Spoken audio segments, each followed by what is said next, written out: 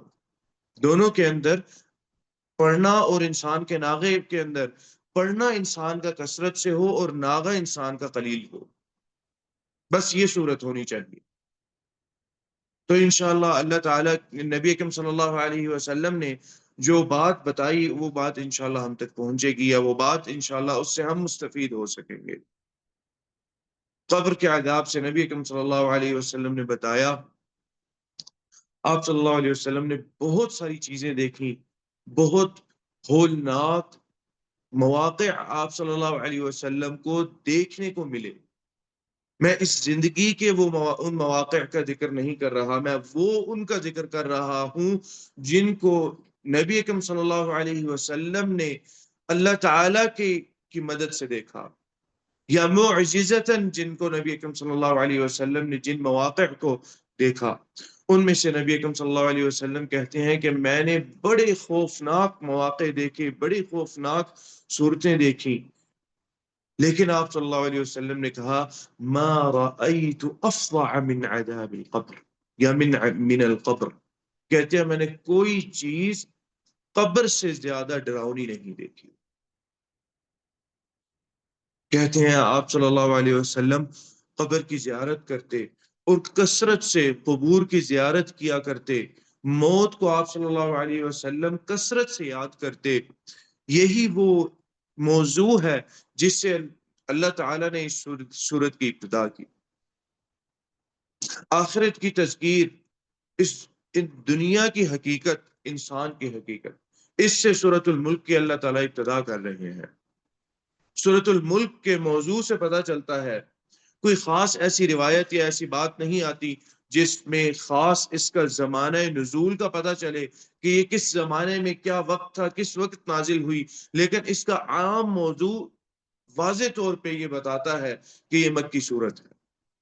جس انداز سے اللہ تعالیٰ اس صورت کے اندر واقعات کو لے کر چلے، قیامت کے امور کو لے کر چلے، اور پھر اسلام کا ایک عام تعارف کروایا اس صورت کے اندر اللہ تعالیٰ نے، اور اس کے بعد قیامت کے متعلق اللہ تعالیٰ نے ایسی باتیں بتائیں جن سے اللہ تعالیٰ ایسا محسوس ہوتا ہو کہ جو انکار کرنے والے ہیں ان کو اقرار کروانے کے لیے اللہ تعالیٰ نے ایسی باتیں بتائیں، یا ان باتوں کا اللہ تعالیٰ نے تذکرہ کیا تاکہ لوگوں کا ایمان قیامت کے متعلق بڑھے۔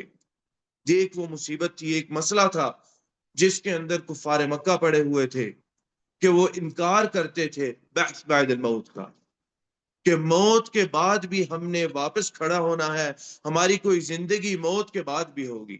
اس چیز کا وہ واضح انکار کیا کرتے تھے، اور اس چیز کا اقرار اسلام کے اندر ایمان کا ایک بڑا حصہ ہے۔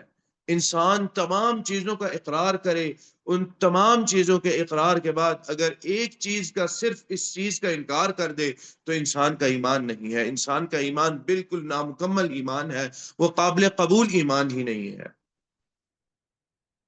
انسان نے اس پر یقین رکھنا ہے، اور وہ یقین پھر انسان کا کبھی زیادہ ہوتا ہے، کبھی گھٹتا ہے، کبھی انسان اس یقین میں قوی ہو جاتا ہے اور کبھی اس ایمان میں انسان کمزور ہو جاتا ہے۔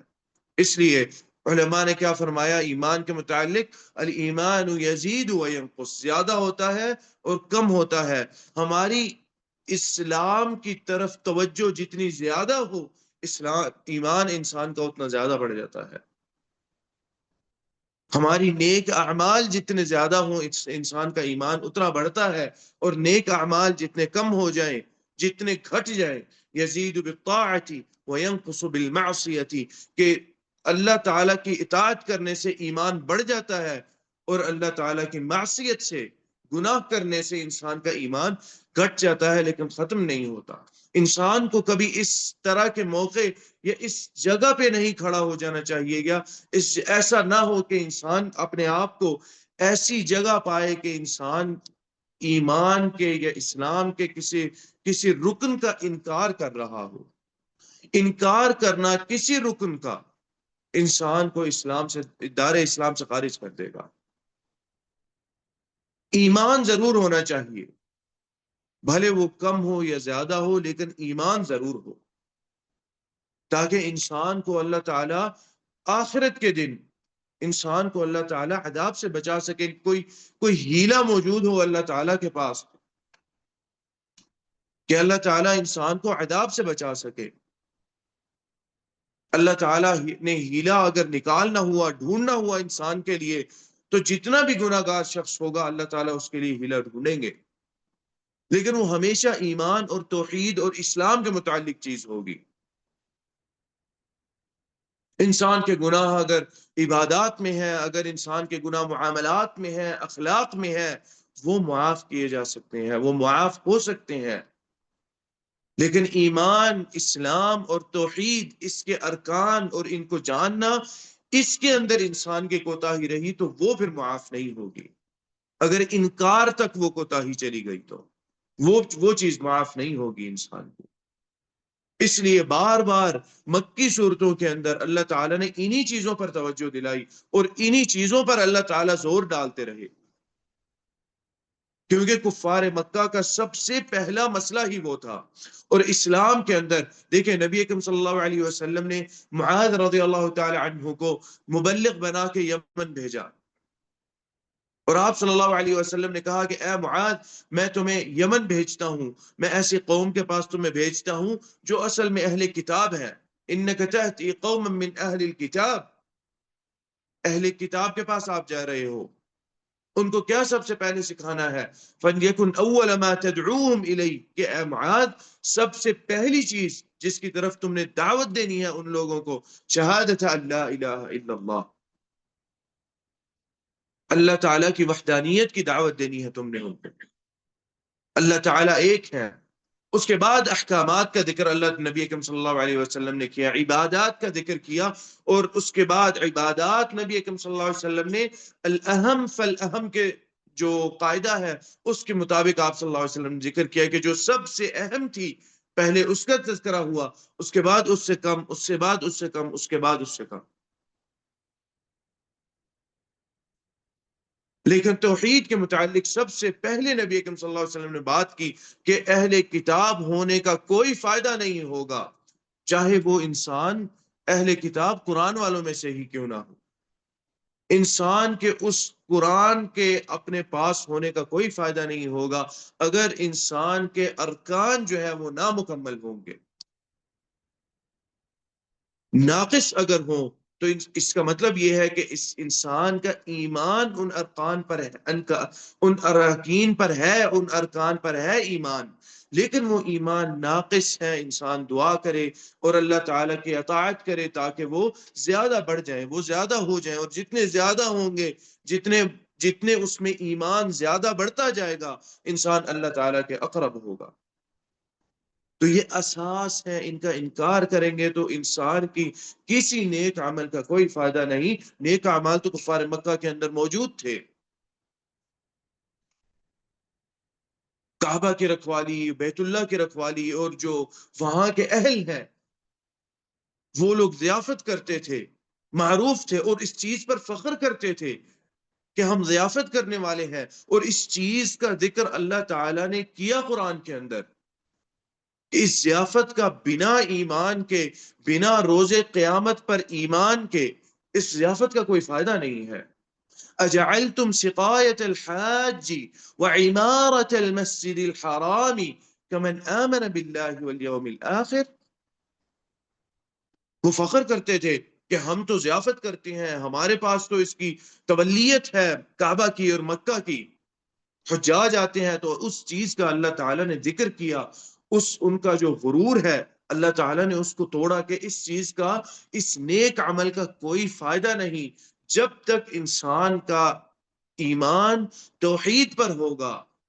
جب تک توحید پر ایمان نہیں ہوگا تب اس نیک عمل کا کوئی فائدہ نہیں۔ تو وہ اللہ تعالیٰ بات کر رہے ہیں کہ کیا تم لوگوں نے حجاج کو کھانا پلانا، ان کی ضیافت، اس کو ایمان کے برابر سمجھ لیا ہے؟ ایسا سمجھ لیا ہے کہ من آمن باللہ والیوم الآخر، اور اس روز اس بندے کے ایمان کے مطابق تم نے سمجھ لیا ہے کہ جو اللہ پر ایمان رکھتا ہے اور جو یوم آخرت پر ایمان رکھتا ہے. وہاں پر بھی اللہ تعالیٰ نے اللہ پر ایمان کے بعد فوراً یوم آخرت کا تذکرہ کر دیا. سب سے بڑی مصیبت ہی ان کو یہ تھی کہ نہیں بھئی یہ واپس جانے والی بات کیا نبی اکرم صلی اللہ علیہ وسلم کرتے ہیں کہ ہم واپس جائیں گے. یہ بات کیوں آپ صلی اللہ علیہ وسلم کرتے ہیں؟ کیونکہ انسان کو پتا ہے کہ انسان کسی عمل کے بعد کہیں واپس کہیں بلایا جائے اور اس بلانے کا تعلق اس عمل کے ساتھ ہو تو انسان کو پہلے ہی پتا چل جاتا ہے کہ یہاں پہ میرا محاسبہ ہوگا، یہاں پہ مجھ سے حساب کتاب کیا جائے گا. وہ حساب کتاب ہی تو دینا نہیں چاہتے تھے، اور اس چیز پر ایمان، اس چیز پر ان کا جو یقین ہے، وہ اس چیز پر آنا، اس چیز سے ان کو تکلیف ہوتی تھی کہ نہیں بھائی کیوں ہمیں اس چیز پر لے کر آتے ہیں. جب اس چیز پر آئیں گے تو حدود اور قوانین پر عمل کرنا پڑے گا، اور ان حدود اور ان قوانین کو وہ نہیں ان پر عمل کرنا چاہتے تھے، وہ ان کی پیروی نہیں کرنا چاہتے تھے. اسی چیز کو لے کر اللہ تعالیٰ سورۃ الملک میں چل رہے ہیں، اور اسی طرح اللہ تعالیٰ نے اس سورت کا مضمون بنایا. ہر چند آیات کے بعد اللہ تعالیٰ نے مضمون تھوڑا سا مختلف کیا، لیکن ان تمام چیزوں کا تعلق یوم آخرت کے ساتھ ہے کہ کسی طرح لوگوں کو اللہ تعالیٰ اس چیز پر لے کر آ جائیں کہ لوگ یوم آخرت پر ایمان لے کر آئیں. مختلف انداز سے، مختلف طریقے سے اللہ تعالیٰ نے یوم آخرت کی طرف انسان کی جو ہے ترغیب دلائی، انسان کو یہ بتلا رہے ہیں اللہ تعالیٰ کہ اس روز پر ایمان لے کر آئیں، اس دن پر ایمان لے کر آئیں. اور اس کا نبی اکرم صلی اللہ علیہ وسلم اس کی شروعات موت سے یہاں پر کی جا رہی ہے. موت کے ذکر سے، جس کے ذکر سے انسان سب سے زیادہ ڈرتا ہے یا بچتا ہے، یا اس کا ذکر اس سے بھاگتا ہے انسان. حالانکہ نبی اکرم صلی اللہ علیہ وسلم نے یہ بات کہی، صحابہ کو نبی اکرم صلی اللہ علیہ وسلم ان کا نام لے کر کہتے، اے فلانے، اے فلانے، اے فلان، اے فلان، اکثروا من ذکر ہادم اللذات، کہ اے لوگو انسان اس دنیا کی آسائش اور اس دنیا کی لذتیں اس کو ہدم کر دینے والی، اس کو ختم کر دینے والی کا کثرت سے ذکر کیا کرو. صحابہ کہتے ہیں کہ ہم بیٹھ کے ہنس رہے تھے، کوئی بات ہوگی، کوئی عام بات کر رہے تھے. ان کا ایمان عام ایمان نہیں تھا، ایک بڑے اعلیٰ پائے کا، اعلیٰ درجے کا ایمان تھا ان لوگوں کا.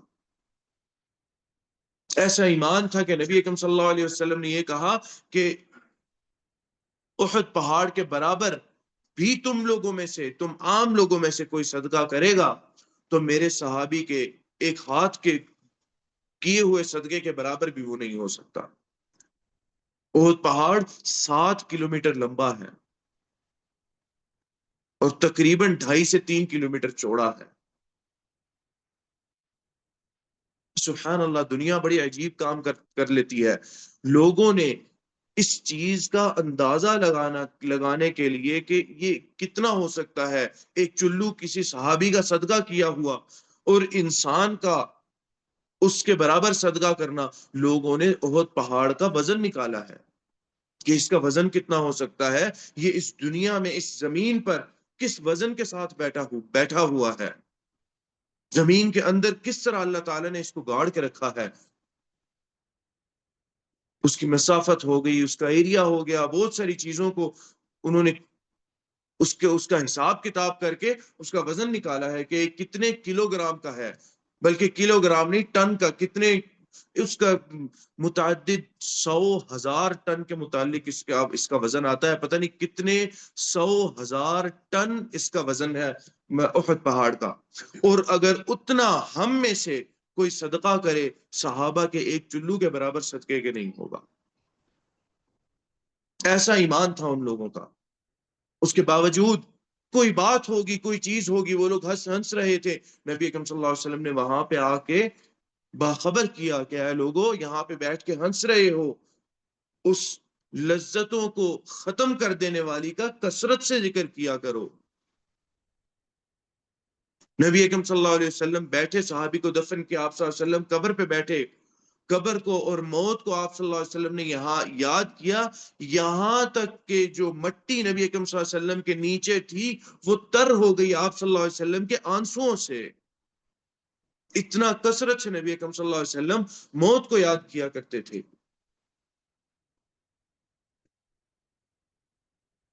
پھر آپ صلی اللہ علیہ وسلم نے قبور کے متعلق فرمایا کہ اے لوگو زور القبور، اے لوگو قبر کی زیارت کیا کرو۔ یہ وہ قبر والی زیارت نہیں ہے جو عام طور پہ ہمارے ہاں ہندو پاک کے اندر معروف ہوتی ہے، وہ مزار جو بنے ہوتے ہیں اس طرح کی قبور کی زیارت جو ہے وہ مقصود نہیں ہے۔ زور القبور، عام مقبرے کے اندر جاؤ۔ مثال دیکھنی ہے تو معلا کے اندر چلے جائیں، مسجد نبوی کے ساتھ ہے، وہاں پہ آپ کو جائیں، جا کے دیکھیں کہ حقیقت میں انسان نبی اکرم صلی اللہ علیہ وسلم کی اس بات کا انسان کو علم ہوگا۔ آپ صلی اللہ علیہ وسلم نے یہ بات کیوں کہی؟ زور القبور فإنها تذکرکم بالآخرہ، اے لوگو قبر کی زیارت کیا کرو، وہ تمہیں آخرت کی یاد دلائے گی۔ اور وہ یہ کون سی قبر ہے؟ وہ یہ عام قبر جو بالکل کسی اس کے اوپر کوئی چیز کھڑی ہو یا کوئی اس کو پکا کیا گیا ہو، اس کے بنا کوئی عام جو قبر ہے اس کے پاس جائیں، وہ انسان کو آخرت کی یاد دلاتی ہے۔ اور انسان جب قبر کی زیارت کرنے کے لیے جاتا ہے، بقیع، بلکہ میں نے کہا معلا مسجد نبوی کے ساتھ ہے، بقیع ہے، بقیع مسجد نبوی کے ساتھ ہے، معلا مکہ کے اندر ہے، دونوں میں سے قبرستان جائیں تو ایک مثال ہے۔ انسان کو اگر ایسا دیکھنا ہے جس کے متعلق، ایسا مقبرہ جس کے متعلق آپ صلی اللہ علیہ وسلم بات کر رہے تھے، تو معلا یا پھر ادھر چلے جائیں، مدینہ میں چلے جائیں، یا تو انسان کو وہاں پہ قبریں دیکھ کر انسان کو کوئی یاد آئے گی اللہ تعالیٰ کی، یا پھر انسان کھلی ہوئی قبر دیکھے گا، اور جب کھلی قبر وہاں پر دیکھے گا، کیونکہ کھول کے رکھتے ہیں یہ لوگ، کبھی بھی کسی بھی وقت کوئی میت آ سکتی ہے، تو فوراً اس وقت قبر کو کھودنا لمبا عرصہ لگتا ہے، وقت لگتا ہے، ایک خاص مدت ہوتی ہے، جس کے بعد بقیع اور معلا کے اندر قبر کو واپس کھود دیا جاتا ہے، کھول دیا جاتا ہے قبر کو۔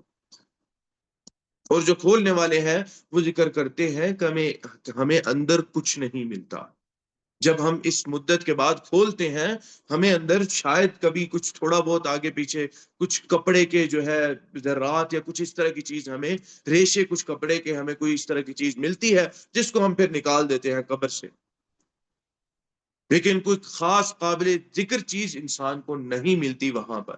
وہ اس لیے ایک خاص مدت ہے، اس کے بعد واپس کھولی جاتی ہے، اور پتہ نہیں تقریباً 3 سال کی مدت کا ذکر کرتے ہیں کہ اس کے بعد واپس قبر کو کھول دیا جاتا ہے انسان کو پھر دفن کرنے کے لیے۔ محلہ کے اندر اگر انسان جائے یا بقیع کے اندر انسان جائے تو دیکھے کھلی ہوئی قبر کو، اس لحد کو دیکھے، وہاں پہ لوگوں سے پوچھے کہ بھئی کیسے دفن کرتے ہیں۔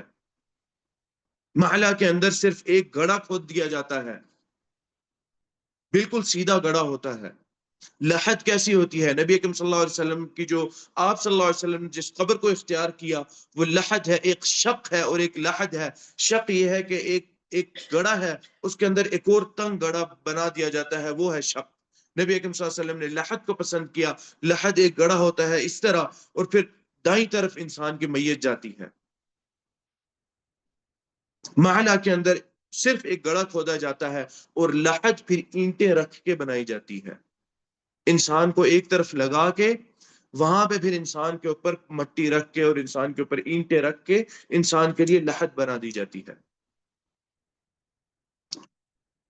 انسان قبر میں اترے، سیڑھی لگی ہوتی ہے، انسان اتر کے تھوڑی دیر بیٹھے وہاں پہ قبر میں، عقل ٹھکانے آ جاتی ہے وہاں پر، انسان کو مت آ جاتی ہے وہاں پر بیٹھ کے، سوچنے لگتا ہے انسان، بہت ساری چیزوں کے بارے میں انسان سوچتا ہے، صرف قبر میں بیٹھنے سے، جائیں جا کے زیارت، اور یہی فائدہ ہوتا ہے کہ انسان زیارت کرے تو صحیح قبر کی، یا مقابر جائے تو صحیح انسان، چاہے انسان کو وہاں جائے گا، کوئی اچانک کوئی تدفین ہوتی ہوئی نظر آ جائے گی، کوئی انسان کو قبر کھلی ہوئی نظر آئے گی، انسان کھڑے ہو کے دیکھے گا، انسان اپنی زندگی کے بارے میں سوچے گا وہاں پر کھڑے ہو کر۔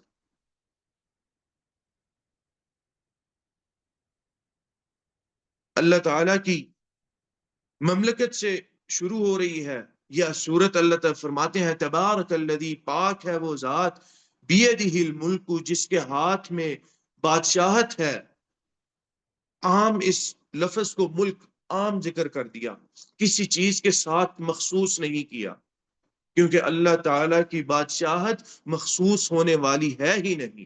مخصوص ہونے والی بادشاہت چھوٹی بادشاہت ہوتی ہے کہ خاص اس جگہ کی بادشاہت ہے، خاص اس چیز کی بادشاہت اس کے پاس ہے،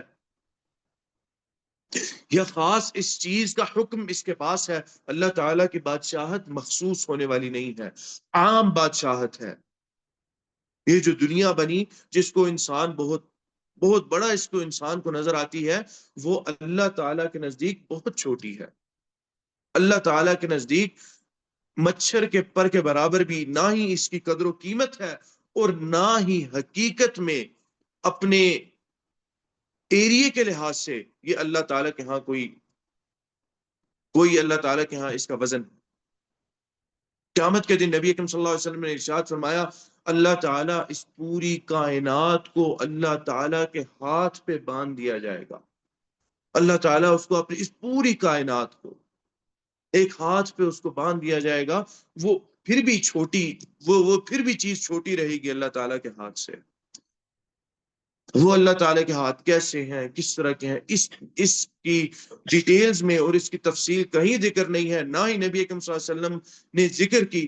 ہم نے اس پر ایمان رکھنا ہے کہ اللہ تعالیٰ کے ہاتھ موجود ہے۔ آسمان اور زمین اللہ تعالیٰ کے ہاتھ میں لپیٹ دیے جائیں گے، وہ ساری کائنات اس کو دیکھیں۔ دوربین، ٹیلیسکوپس بنائی گئی حتیٰ کہ آگے دیکھ سکیں کہ یہاں سے ہمارے آسمان دنیا سے آگے کیا کیا چیزیں موجود ہیں۔ جو چیزیں موجود تھیں آج بھی اتنی ترقی ہو جانے کے بعد اس سے زیادہ آگے نہیں جا سکے، کیونکہ جو کائنات ہے یا جو فضا ہے وہ اور وسیع ہوتی جا رہی ہے۔ سیاروں میں آپس کے درمیان آپس میں جو فاصلہ ہے وہ بڑھتا جا رہا ہے، ایکسپینڈ ہوتی جا رہی ہے، اور ساری یونیورس اور یہ کائنات ساری، اس پہلی جو ہمارے سامنے کائنات آسمان دنیا سے آگے بڑھنے کے بعد جو کائنات نظر آتی ہے، آج تک اس سے آگے نہیں بڑھ سکے۔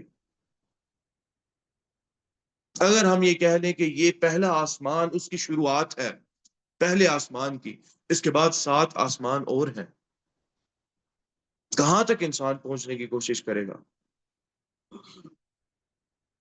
اس بادشاہت کے بارے میں اللہ تعالیٰ یہاں پہ اللہ نے ذکر کیا کہ اس کے ہاتھ میں بادشاہت ہے، وَهُوَ عَلَى كُلِّ شَيْءٍ قَدِيرٌ، اور وہی ہر چیز پر قادر ہے، یعنی اللہ تعالیٰ ہر چیز پر قادر ہے، جیسا کرنا چاہیں، جس طرح کرنا چاہیں اللہ تعالیٰ اس چیز پر قادر ہے۔ اس پوری کائنات کے وجود سے پہلے بھی اگر کسی چیز کا وجود تھا تو وہ اللہ تعالیٰ کی ذات تھی، اس کا وجود تھا۔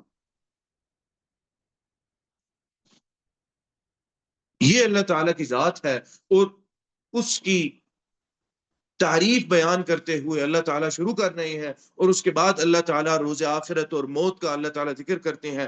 الذی خلق الموت، سب سے خوفناک چیز انسان کے لیے اس دنیا کے اندر موت ہے۔ اللہ تعالیٰ نے کہا وہ ذات ہے، اللہ تعالیٰ کی ذات کون ہے؟ پاک ذات۔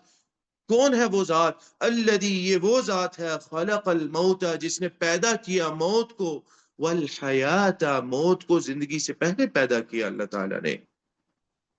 جس زندگی کے اندر ہم غافل ہو کر موت کو بھول جاتے ہیں، اس چیز کو، جس چیز کو اللہ نے زندگی سے پہلے، جس چیز کو اللہ تعالیٰ نے ایجاد کیا، الذی خلق الموت والحیات، اور اس زندگی کو لیبلوکم، تاکہ تمہیں اللہ تعالی پرکھ سکیں، اللہ تعالیٰ امتحان لے سکیں، آزمائش کر سکیں۔ یہ دنیا آزمائش ہے، یہ زندگی آزمائش ہے انسان کے لیے۔ اور وہی بات ہے کہ ہم اس میں غافل ہو جاتے ہیں، کھو جاتے ہیں، گم ہو جاتے ہیں، یہاں تک کہ ہم قبر کی زیارت ہو ہماری، یا پھر انسان کی جس طرح حقیقت میں زیارت ہوتی ہے وہ پھر قبر کی زیارت ہو، اور وہ آخری زیارت انسان کی ہوتی ہے، یہاں تک کہ انسان کی وہ زیارت ہو جاتی ہے۔ یا تو انسان اس زیارت سے پہلے اپنی زیارتیں رکھے، اہتمام کریں اس چیز کا کہ جا کے زیارت کرنی ہے، اللہ تعالیٰ کی یاد آئے گی، اپنے اعمال انسان کی آنکھوں کے سامنے ایک ایک فلم کی طرح چل پڑیں گے کہ میرے کیا اعمال ہیں، میں نے کیا کیا۔ اگر میں انسان اس چیز کو سوچنے پر مجبور ہو جاتا ہے جب مقابر کی انسان زیارت کرے کہ اگر میں آج فوت ہو جاؤں تو کیا میں تیار ہوں اگلے معاملات کے لیے، اگلے واقعات کے لیے کیا میں تیار ہوں۔ وہ ذات جس نے موت کو پیدا کیا اور زندگی کو پیدا کیا، لیبلوکم، تاکہ تمہیں اللہ تعالی پرکھ سکیں، ایکم احسن عملا، تم لوگوں میں سے کون سب سے بہترین عمل والا شخص ہے، سب سے احسن عمل کس کا ہے۔ پتہ یہ چلا کہ انسان کی اس زندگی میں اعمال کی اہمیت ہے، اللہ تعالی اعمال کو دیکھیں گے اور ان اعمال سے انسان کی جنت کے درجات اللہ تعالیٰ بلند کریں گے۔ انسان کا دائرہ اسلام کے اندر یا دائرہ اسلام سے خارج ہونا، اس چیز کا تعلق ارکان ایمان اور ارکان اسلام پر یقین ہے۔ اور وہ ارکان کون کون سے ہیں؟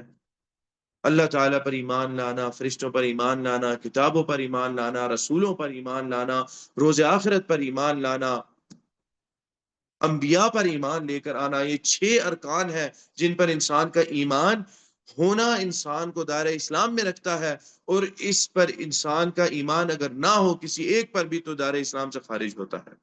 اور اعمال انسان کے جو ذکر ہے یہاں پر اللہ تعالیٰ کر رہے ہیں احسن عملا، اعمال انسان کو دائرہ اسلام سے خارج اور داخل نہیں کرتے، نیک اعمال انسان کو جنت کے زیادہ قریب یا دور کرتے ہیں، اگر کم ہے تو دور کریں گے، اور جنت سے دور ہونے کا مطلب جہنم کے قریب، اور اگر زیادہ ہے اور انسان کی چاہت ہے، نیکی کی طرف انسان کی رغبت زیادہ ہے، تو انشاءاللہ وہ احسن عملہ میں رہے گا، اس کے اعمال جنت کے قریب کریں گے۔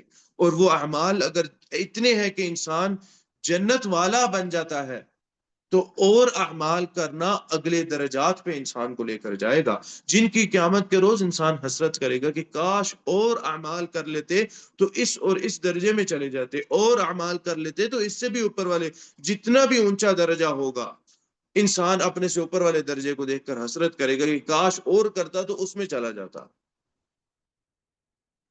ہاں، داخلہ اللہ تعالیٰ نے مفتوح رکھا ہوگا، داخلہ وہاں پر ہر بندے کا کسی بھی درجے میں انسان نے جانا ہوگا داخل ہو سکے گا، یہاں تک کہ علیین، شہداء، صدیقین اور انبیاء کا جو درجات ہوں گے، جو سب سے اعلیٰ درجہ ہے، اس میں بھی انسان نے جانا ہوگا، وہ جا سکے گا۔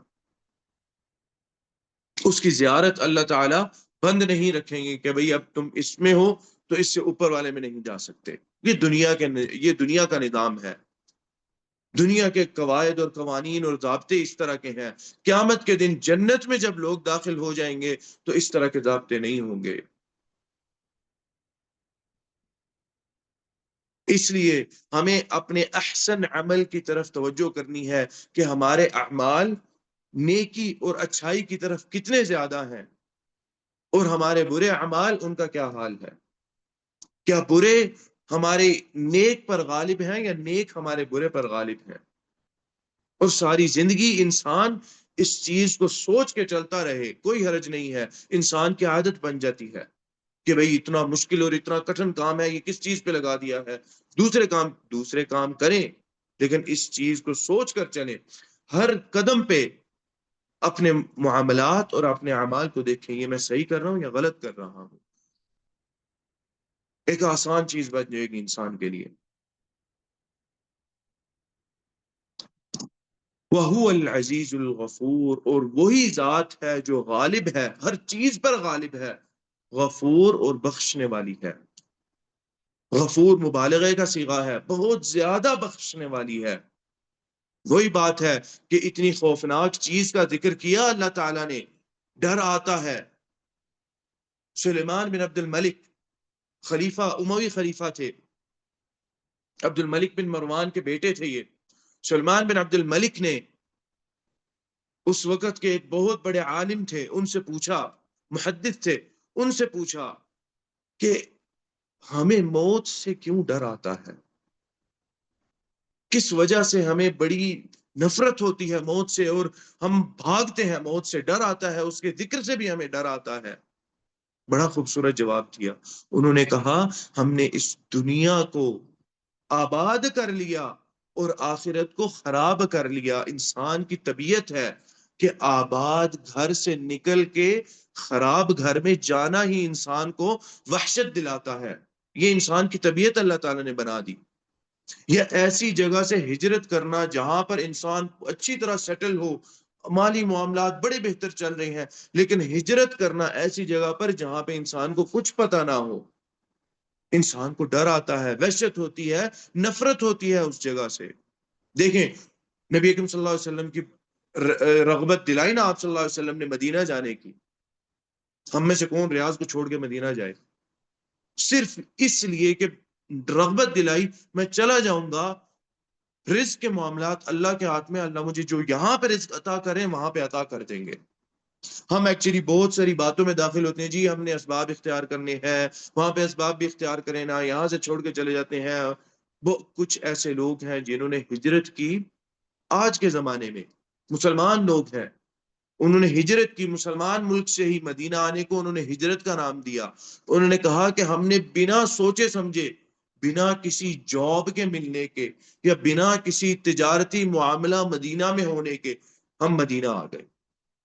مدینہ آنے کے بعد سمجھ آیا کہ مدینہ میں ہجرت یا مدینہ میں آنا یہ کسی جاب یا عمل کے ساتھ جڑا نہیں ہے کہ بھئی جب وہاں جاب ملے گی تب وہاں چلے جائیں گے۔ یہ جس انسان کے ایمان کے ساتھ جڑا ہے، انسان آئے تو صحیح، آئے گا تو انسان کو عمل بھی مل جائے گا، انسان کو تجارت بھی مل جائے گی، انسان کو جاب بھی مل جائے گی، انسان کے معاملات اللہ تعالیٰ چلا دیں گے۔ مکہ اور مدینہ، جتنی رزق کی برکت میں نے مکہ اور مدینہ میں دیکھی ہے، میں نے پوری دنیا میں کہیں نہیں دیکھی۔ بڑا ذکر آتا ہے فلانی جگہ یہ، فلانی جگہ یہ، لیکن جتنی برکت مکہ اور مدینہ میں رزق کی ہے کہیں پر نہیں دیکھی، اور یہ اسی کو احساس ہوگا، اسی شخص کو جو مکہ اور مدینہ رہ کر آیا ہو، وہاں پہ اپنی زندگی کے سال گزار کے آیا ہو، اس کو اندازہ ہوگا، فعلاً محسوس ہوتا ہے وہاں پر کہ انسان اگر تھوڑی سی محنت کی نیت بھی کرے نا، تو اگر شاید پتھر بھی اٹھائے تو نیچے پیسہ نکل آتا ہے، بس تھوڑی سی محنت کرے انسان۔ اس لیے اللہ تعالیٰ نے یہاں پر اس چیز کا ذکر کیا، یعنی وحشت، جو سلیمان بن عبد الملک کو وہ عالم بات کہہ رہے تھے کہ انسان کو وحشت ہوتی ہے جو جگہ خراب ہو، جو جگہ بالکل گری ہوئی ہو، وہاں پر جاتے ہوئے بھی انسان کو وحشت ہوتی ہے۔ انہوں نے کہا ہم نے اپنی دنیا سوار لی، دنیا بنا لی اور آخرت خراب کر لی، اس لیے ہمیں اب موت سے بھی نفرت ہوتی ہے، اور قیامت کی طرف سوچتے ہوئے بھی ہمیں بوکھلاہٹ ہوتی ہے، ہمیں گھبراہٹ ہوتی ہے۔ اگر ہم اپنی آخرت بنا لیتے تو ہمیں موت کا سوچتے ہوئے خوشی ہوتی، ہمیں نہ ڈر آتا اس طرح۔ ہم یہ تمنا کرتے کہ اچھا ٹھیک ہے موت آ جائے، ہم چلے جائیں یہاں سے۔ ابو ادریس الخولانی شام کے عباد میں سے معروف تھے کہ ابو ادریس خولانی عابد ہیں شام کے۔ شام بہت بڑا علاقہ تھا اس وقت، صرف آج کا سیریا نہیں تھا، آج کا شام نہیں تھا، بہت بڑا اردن ہے، فلسطین ہے، اور عراق کے کچھ علاقے ہیں، بہت بڑا علاقہ تھا شام کا، اس کے عابد جانے جاتے تھے اپنے عمل کی وجہ سے۔ موت کا وقت آیا، رونے لگ گئے لوگ، ان کے پاس آئے، لوگوں نے کہا اے ابو ادریس، کس بات کا روتے ہیں، کس لیے روتے ہیں آپ کے تو بڑے نیک اعمال ہیں، آپ نے تو ساری زندگی عبادت میں اللہ تعالیٰ کی گزاری، آپ کس بات سے روتے ہیں؟ جواب دیا انہوں نے کہ اے لوگو، ان السفر طویل، آگے سفر بڑا طویل ہے، وَإِنَّ الزَّادَ قَلِيلٌ، اور میرے پاس زاد راہ بڑا تھوڑا ہے، کمی ہے زاد راہ کی، سفر بہت طویل ہے، زاد راہ میرا قلیل ہے، بہت تھوڑا زاد راہ ہے۔ یہ ابو ادریس خولانی جیسے لوگ بات کر رہے ہیں، جنہوں نے ساری زندگی عبادت میں گزاری، ایسی کہ اللہ تعالیٰ نے اس دنیا میں آج 1400 سال ہو گئے ہیں، یا ہم کہہ لیں چلے 1200 سال ہو گئے ہیں، آج بھی وہ شام کے عابد کے نام سے معروف ہیں۔ کسی طالب علم سے پوچھ لیں، ان لوگوں کو ابو ادریس خولانی کا نام پتا ہوگا، ہاں جی یہ تو معروف ہے، شام کے عابد عباد میں سے تھے۔ وَإِنَّ الزَّادَ قَلِيلٌ، اور میرے پاس زاد راہ بہت تھوڑا ہے، اور آگے آنے والی کھائیاں بہت بڑی ہیں، مجھے پتا نہیں کہ کہاں پر میرا پڑاؤ ہوگا، جا کر اچھی میں ہوگا یا بری میں ہوگا، آگے آنے والی وادیاں، آگے آنے والا عقبہ بہت بہت بڑے ہیں، اور وہ ان کا مجھے علم نہیں ہے کہ میرا پڑاؤ کس پر ہوگا، اس لیے میں یہاں پر رو رہا ہوں۔ ہم یاد تو کریں موت کو، یاد تو کریں قبر کو، تب ہمیں اس دنیا کی بھی حقیقت سمجھ آئے گی، اور اپنے اعمال کا غرور بھی ہمارے اندر سے ٹوٹے گا کہ ہمارے عمل کتنے ہیں اور کہاں ہیں، وہ بھی ختم ہوگا ہمارے اندر سے۔ ہم واپس نظر دوڑائیں گے، اپنے گریبان کے اندر جھانکیں گے واپس، اور یہ انسان تبھی کرتا ہے جو نبی کریم صلی اللہ علیہ وسلم نے بات کہی کہ قبر کی زیارت کیا کرو۔ آگے اللہ تعالیٰ نے پھر عظمت کا ذکر ہو رہا ہے، اللہ تعالیٰ نے بتایا الذی، وہی ذات ہے، اپنا اللہ تعالیٰ تعارف کرا رہے ہیں، وہ کون سی ذات ہے؟ الذی خلق سبع سماوات طباقا، اللہ تعالیٰ نے وہ ذات ہے جس نے 7 آسمان پیدا کیے، طباقا، طباقا کا مطلب ہے تہ بتہ، ایک دوسرے کے اوپر بالکل ایک جیسے اللہ تعالیٰ نے آسمان رکھے۔ کچھ روایات آتی ہیں جن کے اندر ذکر آتا ہے کہ ایک آسمان سے دوسرے آسمان کا فاصلہ 500 سال کا ہے، اور اللہ تعالیٰ نے وہ 7 آسمان، جیسے پیاز اگر کاٹے تو اس کی وہ تہ نظر آتی ہے انسان کو، بس وہ بالکل ایک جیسی نظر آ رہی ہوتی ہیں، مختلف پیاز لے لیں تو اس کا اختلاف نظر آتا ہے، لیکن ایک ہی کے اندر اگر دیکھیں تو وہ بالکل طے ایک جیسی نظر آتی ہے۔ صرف فرق یہ ہے کہ اللہ تعالیٰ نے آسمانوں میں طویل فاصلہ دے رکھا ہے، لیکن اللہ تعالیٰ نے ایک جیسے، بنا کسی خلل کے اور بنا کسی کوتاہی کے یا بنا کسی غلطی کے، اللہ تعالیٰ نے وہ آسمان کھڑے کر رکھے ہیں۔ وہ ذات جس نے 7 آسمان پیدا کیے، طباقا، تہ بتہ، تہ بتہ اللہ تعالیٰ نے پیدا کیے، ما ترا، اگر تو اپنی نظر اس پہ دوڑائے گا تو تجھے نظر نہیں آئے گا، فی خلق الرحمن، رحمان کی تخلیق میں، من تفاوت، کوئی فرق، کوئی کمی بیشی، کوئی کمی بیشی نظر نہیں آئے گی اگر ان آسمانوں کی طرف انسان اپنی نظر دوڑائے، کوئی کمی بیشی نظر نہیں آئے گی۔ مسئلہ یہ ہے ہماری استطاعت، جو ہمارے سر کے اوپر چھت ہے، صرف یہاں تک ہے، یہ ابتدا کہنے پہلے آسمان کی ہے، ہماری بس ابتدا تک ہماری نظر ہے، اس سے آگے ہماری نظر ہی نہیں جا رہی۔ جتنی بڑی جدید ٹیکنالوجی ہم بنا لیتے ہیں، کائنات ویسے وسیع ہوتی جا رہی ہے، پھیلتی جا رہی ہے، ہم جدید ٹیکنالوجی بنا لیتے ہیں، اصل میں وہیں کھڑے رہتے ہیں، جب تک وہ جدید بنتی ہے تب تک کائنات اور پھیل چکی ہوتی ہے، ہم اس جدید ٹیکنالوجی سے دیکھنے کی کوشش کرتے ہیں تو نظر اسی کے اندر آتا ہے، اس سے آگے نظر ہی نہیں آتا، ہماری رسائی ہی نہیں ہے اس سے آگے۔ ما ترى فی خلق الرحمن، رحمان کی تخلیق میں انسان کو کوئی فرق اور کوئی کمی بیشی نظر نہیں آئے گی۔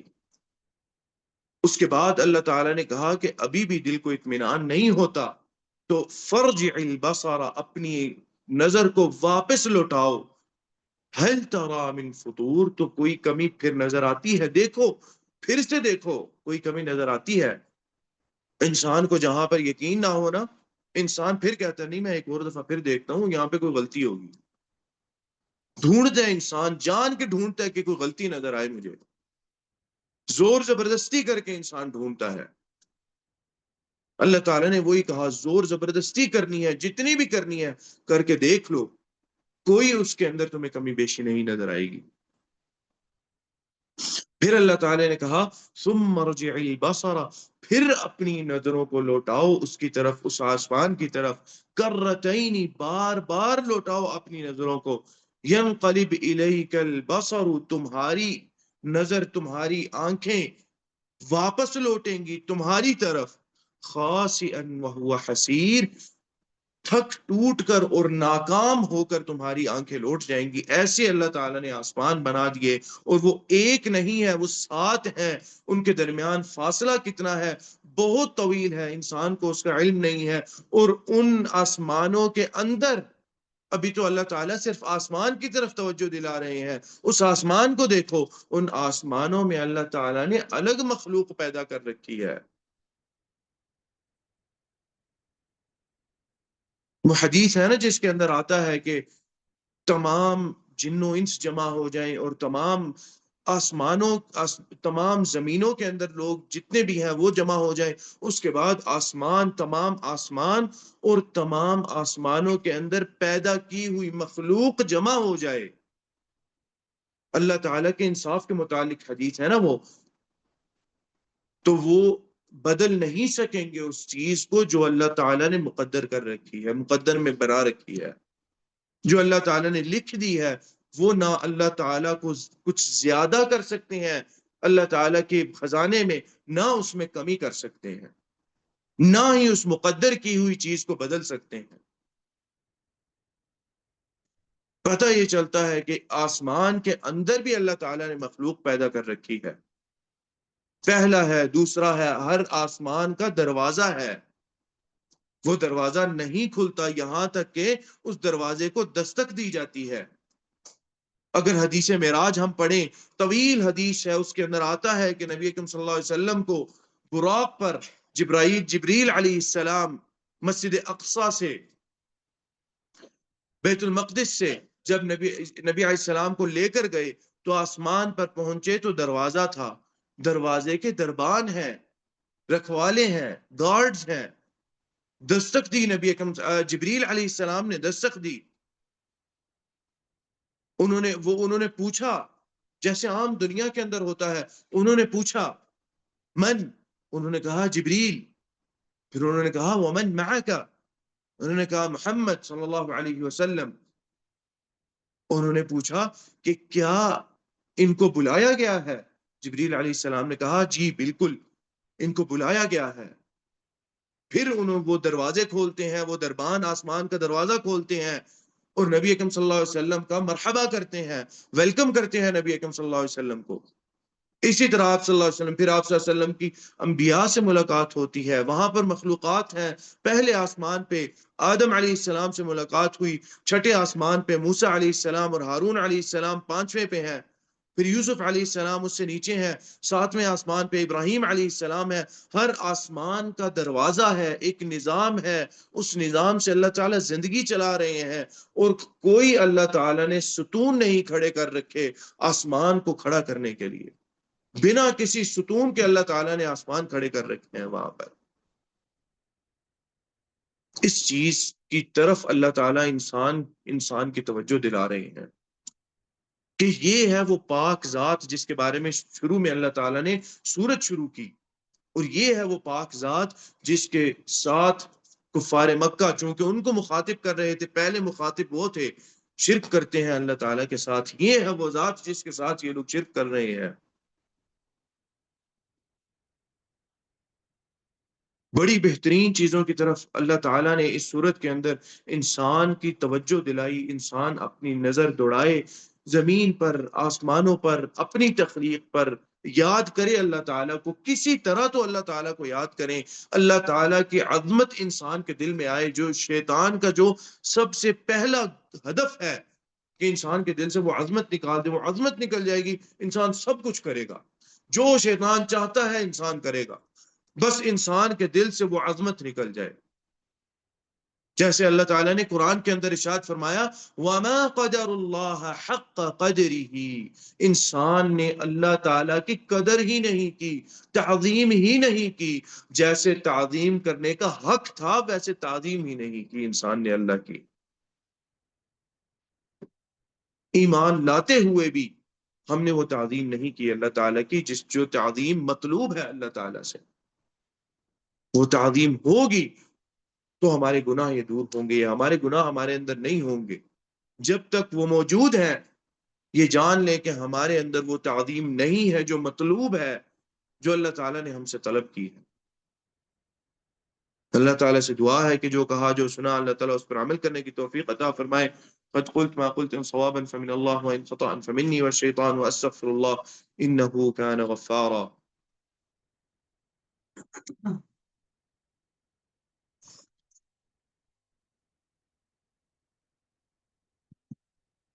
سوال میں پوچھا ہے کیا سورہ کہف جمعہ کو پڑھنا ضروری ہے؟ اس کی فضیلت ہے، لیکن اس کو ہم ضروری یا واجب نہیں سمجھیں گے۔ اگر انسان سے کوئی وقفہ آ جاتا ہے، کسی جمعے کو انسان نہیں پڑھ سکا، تو جو فضیلت اللہ تعالیٰ نے سورہ کہف کے ذکر کی کہ ایک جمعے سے دوسرے جمعے کے درمیان انسان کے جو گناہ ہیں وہ اللہ تعالیٰ معاف فرما دیتے ہیں، وہ انشاءاللہ باذن اللہ انسان کو ملے گی اگر انسان نے اپنی روٹین میں اور اپنی عادت میں رکھی ہے سورہ کہف پڑھنا، اور کبھی کوئی ناغہ ہو جاتا ہے، لیکن اس کو ہم واجب یا ضروری نہیں کہیں گے کہ واجب کے درجے کی ضروری ہے۔ یہ ایک مسنون اعمال میں سے عمل ہے، جیسے کہ بہت سارے اور مسنون اعمال ہیں جن کی اللہ تعالیٰ نے بڑی نبی اکرم صلی اللہ علیہ وسلم نے ان کے فضائل بتائے ہیں، فلانا عمل کر لیں تو اس کی یہ فضیلت ہے، تو اس طرح کا یہ عمل ہے۔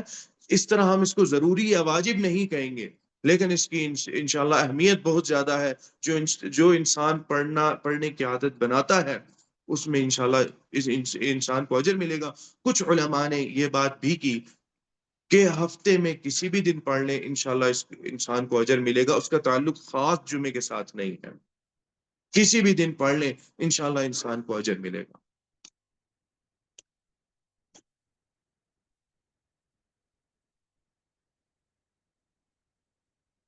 سوال کیا ہے کیا تحیت المسجد کی نماز بغیر پڑھے بندہ بیٹھ جائے تو کتنا گناہ گار ہوگا؟ اس میں گناہ کی واللہ عالم گناہ کا ذکر نہیں ہے کہ انسان گناہ گار ہوگا، یہ اس طرح کی چیز ہے کہ ایک مسنون عمل ہے۔ کیا مسنون عمل کو چھوڑنے سے گناہ ہوتا ہے؟ انسان کو گناہ تو نہیں ہوتا، لیکن پسند نہیں ہے، نبی اکرم صلی اللہ علیہ وسلم کو بھی پسند نہیں تھی ایسی چیز کہ انسان چھوٹے چھوٹے مسنون اعمال کو چھوڑ دے۔ نبی اکرم صلی اللہ علیہ وسلم نے ہاں البتہ آپ صلی اللہ علیہ وسلم نے تاکید بہت زیادہ کی۔ ایک صحابی آئے آ کے بیٹھ گئے، نبی اکرم صلی اللہ علیہ وسلم نے ان کو خاص طور پہ کھڑا کیا، آپ صلی اللہ علیہ وسلم نے کہا جاؤ جا کے نماز پڑھ کے آؤ۔ مسجد کا احترام ہے، اس کا تعلق انسان کے دل کے ساتھ بھی ہے۔ انسان کے دل میں مسجد کی جتنی عظمت اور احترام ہوگا انسان اس عمل کا اتنا زیادہ خیال رکھے گا۔ جتنا انسان کے دل میں احترام قلیل ہوگا، تھوڑا ہوگا، انسان نہیں اہتمام کرے گا۔ انسان اپنے آپ کو دیکھ لے، کیا مسجد ایسی جگہ ہے جس کا احترام کیا جائے؟ اگر انسان سمجھتا ہے تو انسان ان دو رکعتوں کو انسان اہمیت دے۔ اور کیوں انسان ایک فری کا ایک انسان کو ثواب مل رہا ہے، صرف دو رکعت نماز پڑھنی ہے، کیوں انسان اس کو ضائع کرے؟ نبی اکرم صلی اللہ علیہ وسلم کا حکم ہے، اب اس کا گناہ کتنا ہے آپ صلی اللہ علیہ وسلم نے ایسی کوئی چیز ذکر نہیں کی کہ گناہ کتنا ہے اور کیسا ہے، لیکن آپ صلی اللہ علیہ وسلم نے مسجد کے آداب میں سے بتایا کہ تحیت المسجد، مسجد کے آداب میں سے آپ جب آئیں تو 2 رکعت نماز پڑھیں اور اس کے بعد آ کے مسجد بیٹھیں۔ یہ تحیت المسجد مسجد کے آداب میں سے ہے، مصلی کے آداب میں سے نہیں ہے۔ مصلی وہ جگہ ہوتی ہے جو مسجد تو نہیں ہوتی، لیکن اس جگہ کو لوگ نماز کی جگہ بنا لیتے ہیں۔ جیسے عام طور پہ کچھ آفیسز میں ایسے ہوتا ہے کہ کسی کونے کو وہاں پہ وہ نماز کے مصلی ڈال دیے جاتے ہیں اور وہ پڑے رہتے ہیں، کوئی ان کو اٹھاتا نہیں ہے۔ وہ کسی زاویے کے اندر کسی کونے کے اندر پڑے رہتے ہیں. نماز کے وقت ایک بندہ وہاں پہ اذان اگر دے لے یا پھر اقامت دے کی جماعت شروع کر دیتے ہیں. جس نے آنا ہوتا ہے آ جائے، جس نے وہ مصلی ہوتا ہے. ایسی جگہ کی کوئی تحیت المسجد نہیں ہے جو مسجد نہ ہو پراپر، جو محراب کے ساتھ پوری مسجد بنائی گئی ہے وہ ہے مسجد. اس کے یہ آداب ہے جس میں انسان کو تحیت المسجد پڑھنی ہے. ممنوع اوقات کے اندر تحیت المسجد، اس کے اندر آتا ہے کچھ تھوڑا سا کچھ اختلاف سا آتا ہے، لیکن چونکہ ذوات الحاجات میں سے یہ آتی ہے، یعنی ایسی نماز جس کی حاجت ہے، جس کا آپ صلی اللہ علیہ وسلم نے حکم دیا، اس لیے جو نمازیں ایسی نمازیں ہیں جن کو ذوات الحاجات کہا جاتا ہے کہ کسی حاجت کے سبب پڑھی جاتی ہیں، وہ نمازیں ممنوع اوقات میں پڑھی جا سکتی ہیں. کچھ علماء نے کہا کہ ٹھیک ہے، لیکن جو سخت ممانعت کا وقت ہے اس میں انسان تھوڑا سا اتنا کرے کہ نہ پڑھے.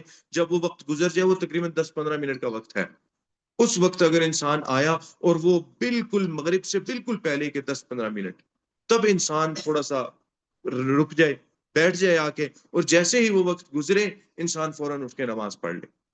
اس طرح انسان ان چیزوں کو جمع کر لے. لیکن عام طور پہ جیسے کہ عصر کے بعد ممنوع وقت ہے، لیکن طواف کی 2 رکعتیں پڑھنی ہے، انسان پڑھ سکتا ہے، انسان کو حاجت ہے. لیکن استخارے کی دو رکعتیں وہ تو انسان کے اپنے ہاتھ میں ہے، یہ ذوات الحاجات نہیں آئے گی. استخارہ انسان کبھی بھی کر سکتا ہے اور انسان کے لیے ضروری نہیں ہے تو وقت گزرنے کے بعد. تو تحیت المسجد کو بھی ذوات الحاجات میں سے کہتے ہیں، ایسی جن کی حاجت ہوتی ہے اس وقت پڑھنے کی. میں اس وقت مسجد میں داخل ہو گیا، اب یہ وقت میں کھینچ کے آگے پیچھے تو نہیں کر سکتا، لیکن استخارے کو میں اپنے مطابق آگے پیچھے کر سکتا ہوں. طواف میں نے ابھی کیا، طواف کرنا منع نہیں ہے، کسی بھی وقت انسان کر سکتا ہے. میں نے ابھی کیا، ابھی میرے لیے طواف کی 2 رکعتیں پڑھنا ضروری ہیں کہ طواف کا حصہ ہے. وہ طواف انسان کا نامکمل رہتا ہے بنا ان 2 رکعتوں کے، وہ ابھی پڑھنا ضروری ہے. اس لیے طواف کی 2 رکعتیں ہو گئیں، انسان مسجد میں داخل ہو، وہ 2 رکعتیں، انسان کی نماز چھوٹ گئی، انسان کو یاد آئی یا انسان کی آنکھ اس وقت کھلی تو فوراً نماز پڑھے. ذوات الحاجات میں سے یہ چیز آتی ہے. اس وقت انسان نماز سے رک نہ جائے، اس وقت انسان رکے گا شیطان مکمل طور پہ بھلا دیتا ہے نماز.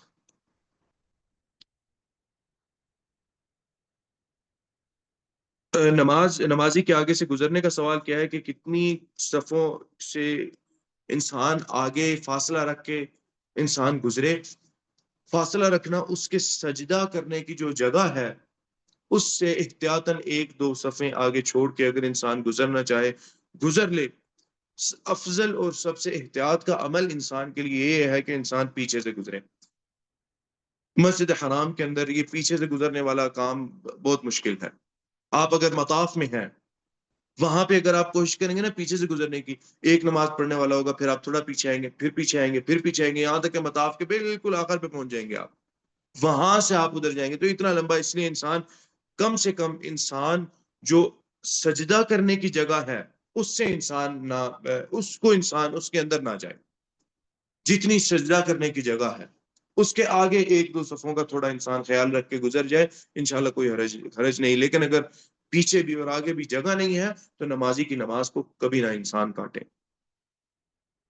لو یعلمون کیا حدیث ہے کہ اگر تم لوگ جان لو کہ نمازی کے سامنے سے گزرنے میں کیا ہے تو تم لوگ وہاں پر کھڑے ہو کے 30 انتظار کرتے رہو. 30 کا ذکر آیا، اب وہاں پہ آیا کہ 30 سال ہیں، 40 کا ذکر آیا، 40 دن ہیں، 40 مہینے ہیں، 40 سال ہیں، تم وہاں پہ کھڑے ہو کے انتظار کرتے رہو. اس کے مطلب ہے یعنی اس مسئلے کے اندر اس کو ہمیں اہمیت دینی چاہیے کہ سجدے کی جگہ سے آگے نہیں گزرنا چاہیے. جو گزر رہا ہے اس کو آگے ہاتھ کر کے اس کو روکا جا سکتا ہے. حدیث کے اندر آتا ہے کہ اگر انسان ہاتھ روکتے ہوئے اگلے کی آنکھ بھی ضائع ہو جائے، اگلا غلطی پہ ہوگا، نماز پڑھنے والے کو کچھ نہیں ہے، کچھ نہیں، اس کے اوپر نہیں آئے گی بات. اگلے کی اگر آنکھ بھی ضائع ہو جاتی ہے یا اگلے کو مثلا کسی نے تھوڑا دھکا سا دے دیا کہ نماز تو وہ نمازی کا اپنا حق ہے، غلطی پہ نماز کاٹنے والا تھا، اس لیے نمازی کے اگر آگے کر دیں تو یہ ممنوع حرکت میں سے نہیں ہے، بلکہ یہ اچھی چیز ہے۔ اور اگر نمازی آگے سے تیزی تیزی آ رہا تھا، نمازی کے آگے سے بندہ گزر گیا، آگے سے اس کو پیچھے لانے میں اب وہ پھر بندہ نمازی گناہگار ہوگا، کیونکہ آپ نے اس کو گزر جانے کے بعد پھر سے آپ نے اب اس کو پیچھے کیا تھا اور واپس اس کو اپنے آگے سے گزارا تھا۔ اگر گزر جائے تو پھر گزر جائے، لیکن پہلے خیال رکھنا ہے، گزرنے سے پہلے ہاتھ آگے کر دیں، تو یہ ایک افضل عمل ہے، افضل چیز ہے، جو انسان کرنا چاہے وہ ضرور اس چیز کو کرے۔ کہ ایک ہمارے دوست کا کچھ دن پہلے انتقال ہو گیا ہے، مغفرت کی دعا کریں، اللہ تعالیٰ ان کے درجات بلند فرمائے، اللہ تعالیٰ ان کی قبر کو جنت کا باغیچہ بنائے، اللہ تعالیٰ ان کی قبر کو وسیع کریں، ان کے لیے برزخ کے اللہ تعالیٰ مراحل ان کے لیے آسان فرمائے، اور تمام جو پیچھے رہنے والے لوگ ہیں ان کے اللہ تعالیٰ ان کو صبر عطا کرے۔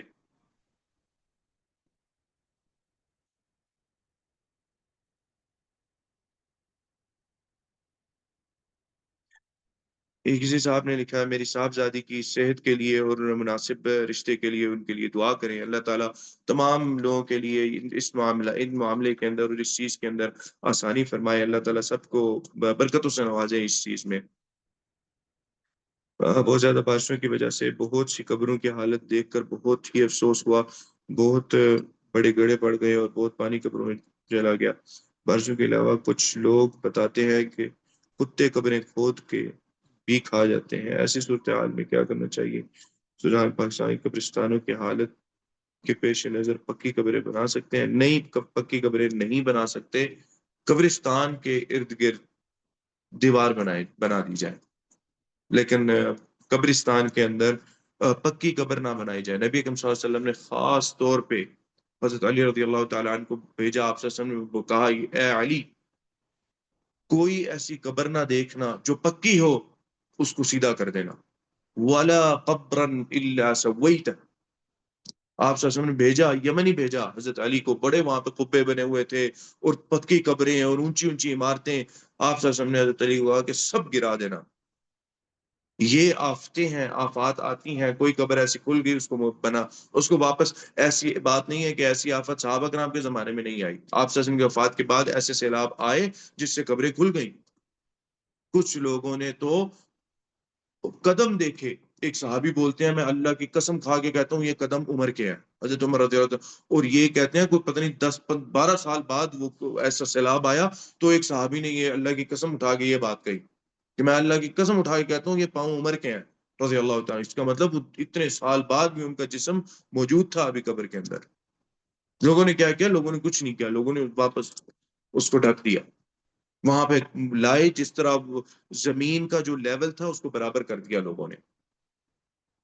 تو اس لیے اگر قبروں کے معاملات اگر کچھ اس طرح کے ہیں، ہم پکی قبریں ایسے نہیں بنا دیں گے کہ بھئی کتے آ جاتے ہیں یا اس طرح ہو جاتا ہے یا اس طرح ہو جاتا ہے یا کوئی واپس قبر کھود دیتا ہے۔ قبرستان کی حراست، ایک تو حراست کر لی جائے اور قبرستان کے ارد گرد دیوار بنا دی جائے، اور دیوار وہ اچھی خاصی اچھی دیوار ہو، ایسا نہ ہو کہ ایک بس باڑ لگا دی، ایک لوہے کی کوئی جو ہے وہ جالی سی لگا دی قبرستان کے ارد گرد، اس کو کوئی بھی کاٹ سکتا ہے، کوئی تخریب کر سکتا ہے، ابھی حکومتوں کے کام ہوتے ہیں۔ اللہ تعالیٰ سب کو توفیق عطا کرے اچھے اعمال کی۔ وضو سے پہلے اور بعد کی کون سی دعائیں ہیں؟ بسم اللہ، وضو سے پہلے بسم اللہ پڑھ کے وضو شروع کریں، اور اشہد ان لا الہ الا اللہ وحدہ لا شریک لہ واشہد ان محمد عبدہ ورسولہ اللہم اجعلنی من التوابین واجعلنی من المتطہرین۔ یہ دو دعائیں ایک طرح سے ہیں وضو کے بعد کی، یہ دعا، اس کے علاوہ جو ہے کوئی خاص دعا تذکرہ نہیں آتا وضو کے۔